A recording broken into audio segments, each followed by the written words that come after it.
안녕하세요. 다시 만나 뵙게 돼서 반갑습니다. 오늘 저와 함께 계속해서 로마서를 살펴보실 텐데요. 2장 17절부터 3장 8절 부분입니다. 지금까지 우리는 꽤 불편한 여정을 함께 해왔습니다. 하나님을 전혀 들어본 적 없는 사람에게도, 나름대로 착하게 살아온 도덕적인 사람에게도 하나님의 기준은 우리가 생각하는 것보다 훨씬 높고 깊다는 것을 살펴보았습니다. 그리고 그 기준은 겉으로 드러난 행동만이 아니라 마음의 가장 은밀한 곳까지 들여다본다고 했습니다. 그런데 오늘 바울이 말을 거는 대상이 또 있습니다. 이번에는 종교적으로 특별한 배경을 가진 사람들입니다. 당시로 치면 유대인, 즉 하나님의 말씀을 대대로 물려받았고 어려서부터 종교 교육을 철저히 받아온 사람들입니다. 오늘날로 바꿔서 말하면 이런 분들이겠죠. 나는 어려서부터 교회를 다녔어요. 우리 집안은 대대로 기독교 집안이에요. 나는 신앙심이 깊고 봉사도 해요. 종교적으로 나쁜 사람은 아닌 것 같아요. 바울은 바로 그런 사람에게 말합니다. 종교적 배경이나 집안의 전통이 과연 하나님 앞에서 우리를 안전하게 해줄 수 있을까요? 자, 로마서 2장 17절부터 20절에서 바울은 당시 유대인들의 자의식을 이렇게 묘사합니다. 유대인이나 불리는 내가 율법을 의지하며 하나님을 자랑하며 율법의 교훈을 받아 하나님의 뜻을 알고 지극히 선한 것을 분간하며 맹인의 길을 인도하는 자요 어둠에 있는 자의 빛이요 어리석은 자의 교사요 어린아이의 선생이라고 스스로 믿으니, 읽다 보면 그들이 얼마나 대단한 자부심을 가지고 있었는지 느껴지시죠? 실제로 유대인들은 역사적으로 굉장히 특별한 민족입니다. 전 세계 인구의 0.2%밖에 안 되지만 노벨상 수상자의 약 20%가 유대인이라는 통계가 있습니다. 지적으로 문화적으로 그들은 분명히 뛰어난 민족입니다. 무엇보다 그들은 성경, 즉 하나님의 말씀을 수천 년에 걸쳐서 기록하고 보존해온 사람들이었습니다. 이 얼마나 특별한 사명인가요? 그런데 바울은 그 특별함이 자동으로 그들을 구원하지 못한다고 말합니다. 21절에서 24절에서 바울은 날카롭게 질문을 던집니다. 다른 사람을 가르치는 내가 내 자신은 가르치지 아니하느냐? 도둑질하지 말라 선포하는 내가 도둑질하느냐? 간음하지 말라 하는 내가 간음하느냐? 율법을 자랑하는 내가 율법을 범함으로 하나님을 욕되게 하느냐? 이건 굉장히 구체적인 지적입니다. 가르치는 것과 사는 것이 다른 사람, 남에게는 도덕을 요구하면서 자신은 다른 기준으로 사는 사람, 여러분 주변에도 어렵지 않게 볼 수 있지 않나요?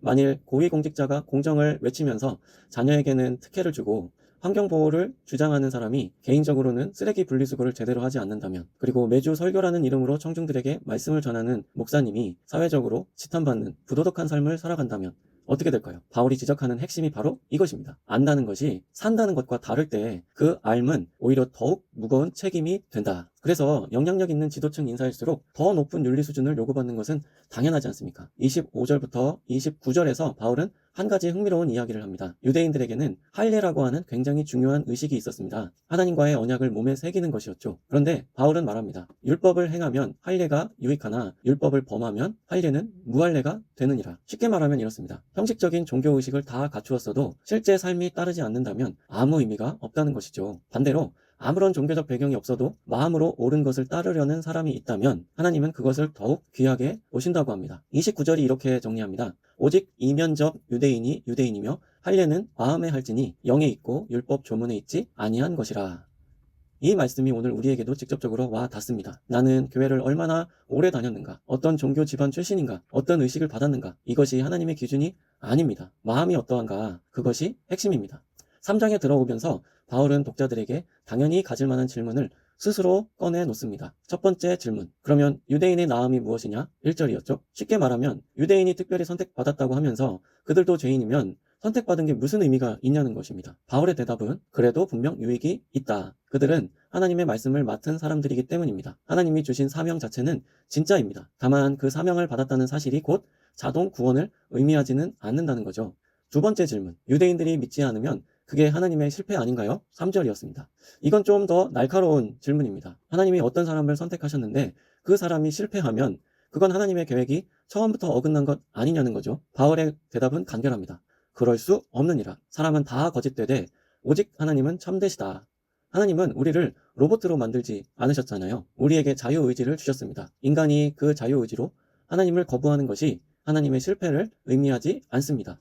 어떤 부모가 자녀를 최선을 다해 키웠는데 자녀가 엉뚱한 선택을 한다면 그것이 부모의 실패를 의미하는 것인가요? 아니죠. 세 번째 질문. 이 질문은 조금 더 교묘합니다. 5절부터 8절 말씀을 요약을 하면 우리가 죄를 지을수록 하나님의 의가 더 빛나는 것 아닌가? 그러면 더 죄를 지어도 되는 것 아닌가? 바울은 이 질문에 거의 어이가 없다는 반응을 보입니다. 하나님의 영광은 우리의 죄에 빚지지 않습니다. 하나님은 어떤 상황에서도 영광스러운 분이십니다. 우리가 죄를 더 많이 지어야 하나님이 더 빛난다는 논리는 의사에게 내가 더 아파야 당신이 실력 발휘를 할 수 있으니까 내가 일부러 더 병을 키우겠다 이렇게 말하는 것과 같습니다.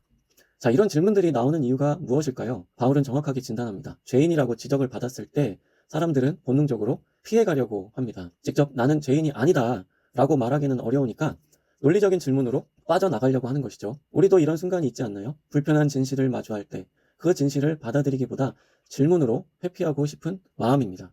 하나님은 바로 그 마음을 똑바로 보십니다. 과연 내가 아는 것과 사는 것이 일치하는가? 정직하게 자신을 돌아본다면 그 기준 앞에서 완전히 자유로운 사람이 있을까요? 이 시간에 이 말씀을 들으시는 분에게도 똑같이 말씀드리고 싶습니다. 정직하게 자신을 돌아보시면 좋겠습니다. 오늘 본문은 이렇게 말합니다. 나의 종교적 배경도 내가 따르는 어떤 전통도 의식도 우리를 하나님 앞에 자동으로 합격시키지 않습니다. 바울이 이 편지를 쓴 목적은 복음, 즉 기쁜 소식을 설명하기 위함이라고 했습니다.